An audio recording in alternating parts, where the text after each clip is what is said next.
There's a specific kind of pain that comes not from the struggle itself, but from who is watching it. When you're failing in private, it's hard. When you're failing in public, in front of the people who predicted you would, in front of the ones who whispered against you, in front of the faces that held quiet satisfaction at your difficulty, that pain cuts deeper. Because it's not just the circumstance that hurts, it's the narrative, the story they're telling about you, the conclusion they're already writing.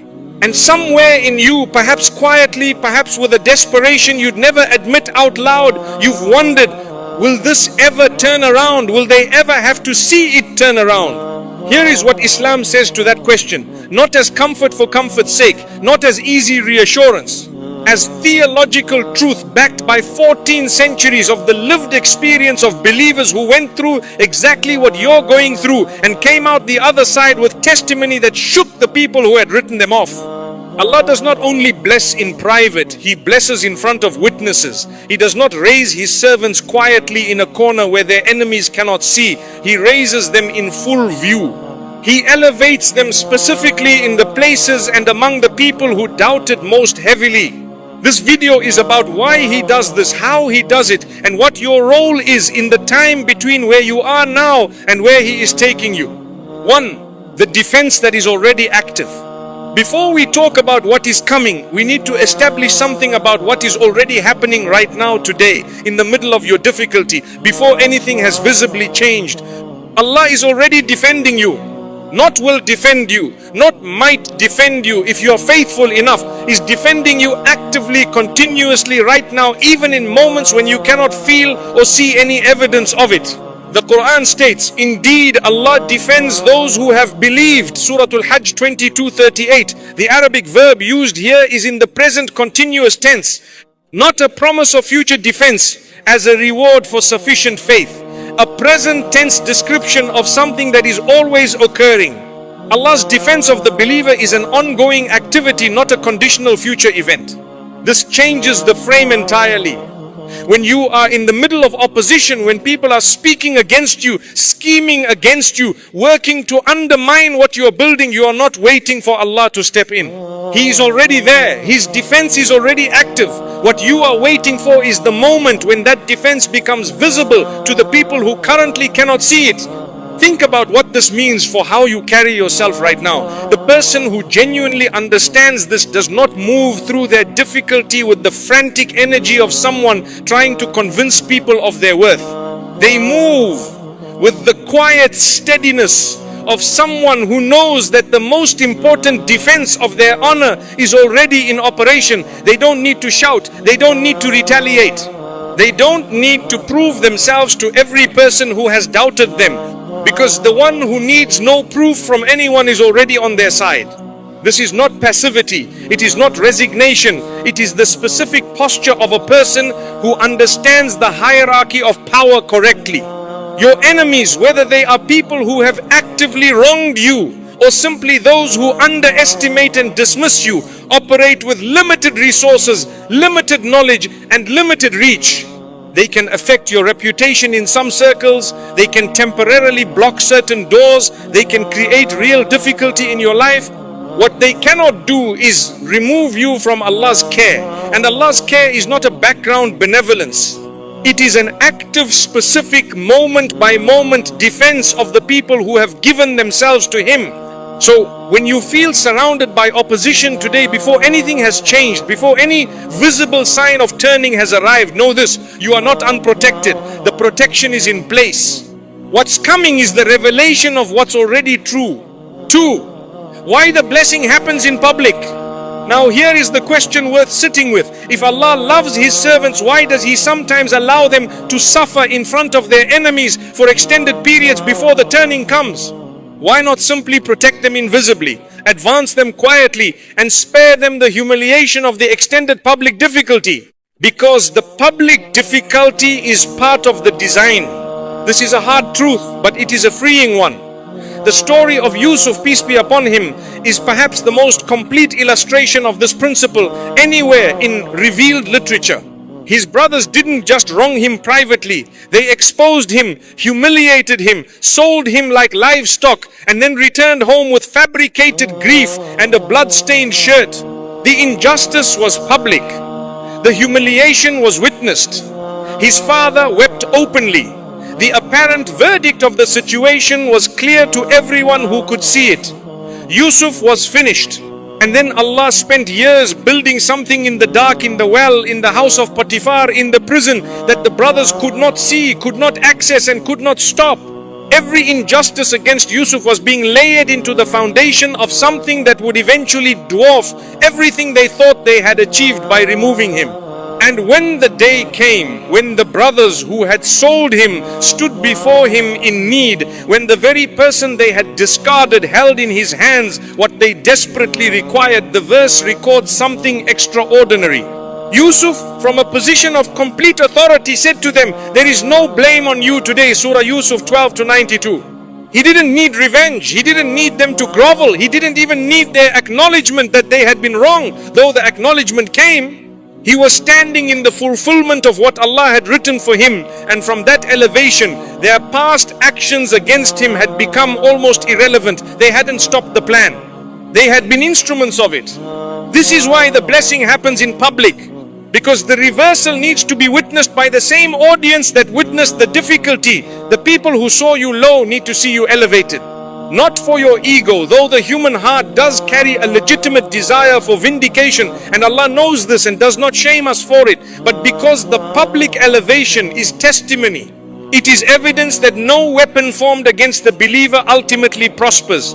It is a demonstration visible to all present of the nature of Allah's power and faithfulness.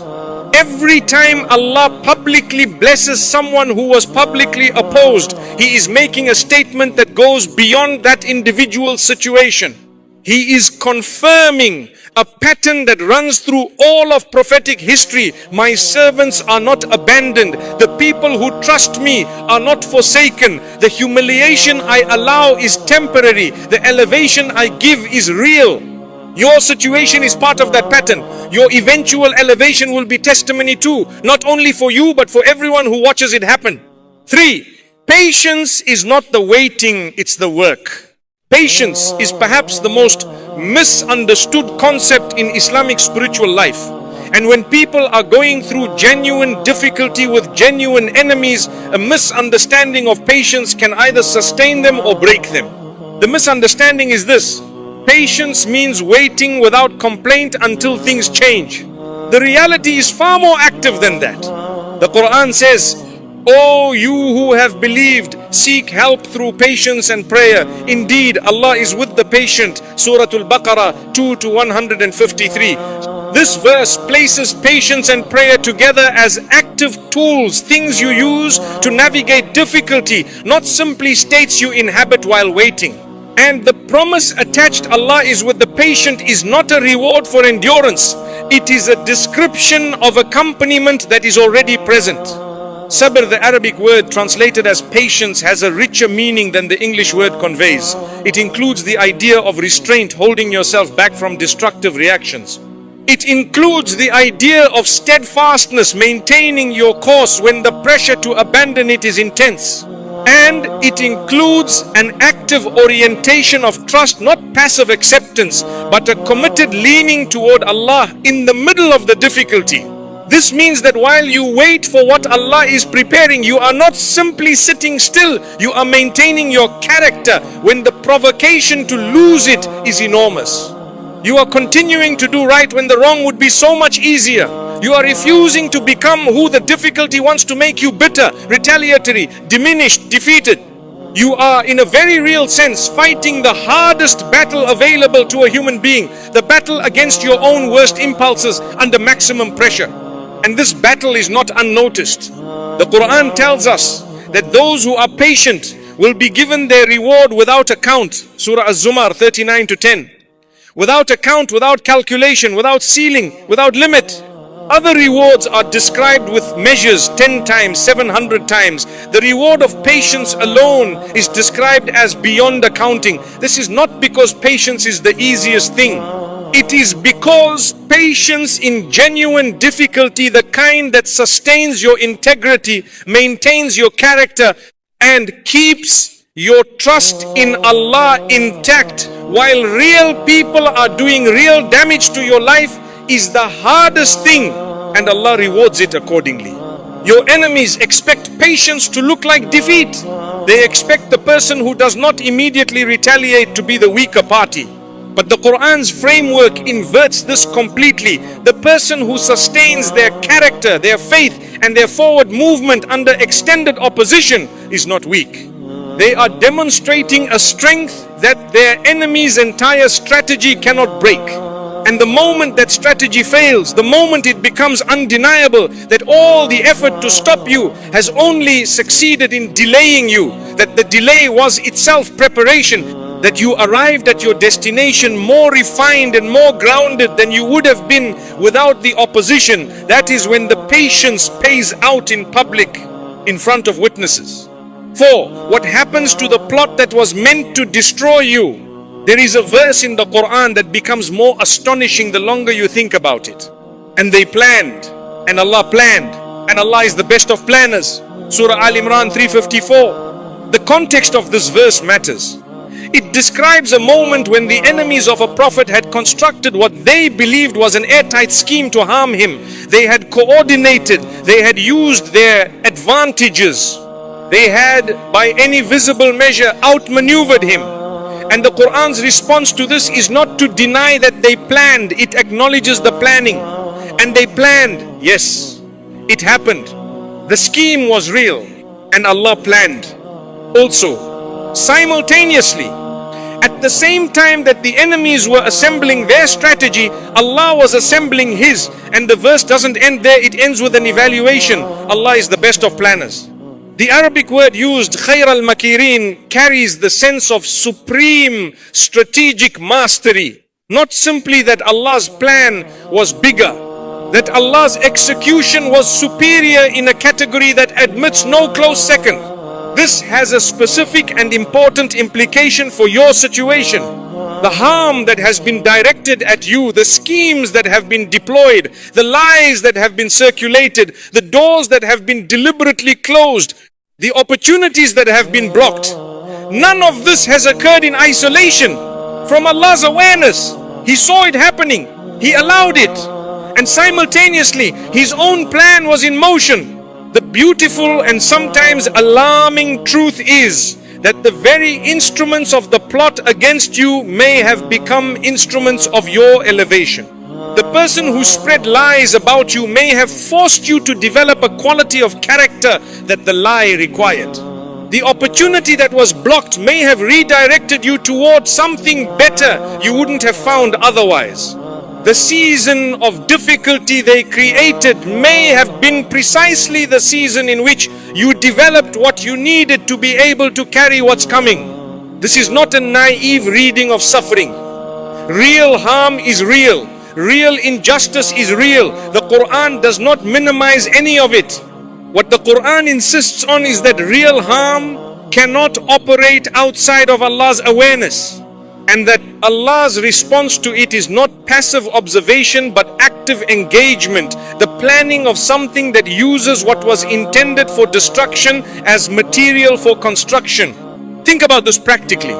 Every person who has worked against you has been expending energy, resources, and attention on you. They have been investing in your story. Every move they made was a move in a game they thought they controlled, but a game that was actually being managed by someone who knew how it ended from before it began. Their effort has not been neutral. It has been contributing to something, but not necessarily to their intended outcome. The people who meant to bury Yusuf had no idea they were building his road to Egypt. 5. The exposure that comes without you lifting a hand. There is a deep human temptation when you are being wronged publicly to fight back, to correct the record loudly, to make people see what you see, to ensure that the person who is lying about you is publicly identified as a liar. And sometimes there is a place for clear, honest response. Islam does not prohibit defending your honor. It actually protects this right. But there is another dynamic that operates when you have genuinely committed your situation to Allah, and it is more powerful than anything you can arrange through your own effort. The Prophet, peace be upon him, said, whoever causes harm to others, Allah will harm him. And whoever is harsh to others, Allah will be harsh to him. Tirmidhi. This is not wishful thinking or emotional consolation. It is a description of a spiritual law, a principle woven into the structure of how justice operates in the universe that Allah created and governs. The person who is operating against you with lies, with schemes, with deliberate harm, they are setting something in motion that will return to them. Not because you arranged it, not because you retaliated, but because the principle is operating independently of your involvement. This frees you from something that costs enormous amounts of energy. The obsessive monitoring of whether your enemies are being held accountable, the constant checking to see if justice is arriving, the temptation to force it when it doesn't arrive on your timeline. All of this is exhausting, and all of it is unnecessary for the person who genuinely understands, who holds the ultimate authority over the outcome. When you stop trying to manage the exposure of people who have wronged you and you genuinely hand that over to Allah, something shifts in you. You become lighter. The weight of managing their reputation, of ensuring people know what they did, lifts off you, and you can direct that freed energy toward what actually matters: your own growth, your own good deeds, your own relationship with Allah. And then in the way that cannot be planned and cannot be rushed, but that consistently arrives for the person who maintains their integrity, things begin to become clear to the people who need to see them. The true nature of situations reveals itself. The person who was confident in their scheme becomes exposed by its unraveling. The lies that circulated return to their source. You don't need to engineer this. It is not your job to engineer it. Your job is to maintain your character, do your work, keep your faith strong, and trust that the one who sees everything, including what happens in private rooms where schemes are discussed, will make clear what needs to be made clear to the people who need to see it at the moment that carries the most weight. 6. The blessing that forces them to witness. Now we come to the moment this entire conversation has been building toward. Not just the protection, not just the turning of plots, not just the private vindication that comes with knowing you are right, but the specific pointed public blessing that places you in a position where the people who try to bring you down have no choice but to watch. Allah says in the Quran, and Allah has full power and control over His affairs, but most people do not know. Surah Yusuf 12:21. This verse appears in the story of Yusuf at the moment when the very people who tried to destroy him were the ones placing him in the position that would eventually lead to his elevation. They didn't know they were doing it. They thought they were disposing of a problem. Allah was appointing an authority. The brothers who sold Yusuf, the same ones who threw him in the well, who told their father his son was dead, who thought they had ended the threat he represented to them, these same brothers stood before him in need, with their hands extended, with their pride exhausted, with no option but to come to the person they had discarded. The verse that describes this moment doesn't record Yusuf's triumph in any conventional sense. He didn't parade his victory. He didn't catalog their failures. He said, Allah has been gracious to us. Not, look how far I've come. Not, see what you did and how wrong you were. But, look what Allah did. The elevation was His. The credit was Allah's. And in attributing it correctly, Yusuf demonstrated the spiritual maturity that made him worthy of the position he held. This is the full picture of the promise. Not just that Allah will bless you in front of your enemies, but that the blessing will be of a nature and scale that makes it undeniable. They will not be able to explain it away. They will not be able to minimize it. It will be too clear, too specific, too perfectly positioned at the intersection of what they tried to prevent and what Allah decided to provide. This is why so many people who have been through extended periods of opposition emerge not just successful, but specifically elevated in the exact areas where they were most attacked. The person who was told they would never lead becomes a leader. The person whose reputation was deliberately damaged finds that reputation restored in the public eye.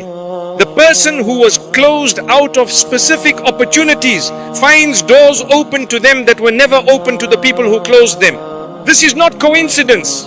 This is the character of Allah's justice, precise, pointed, publicly witnessed, and unmistakably His doing rather than the doing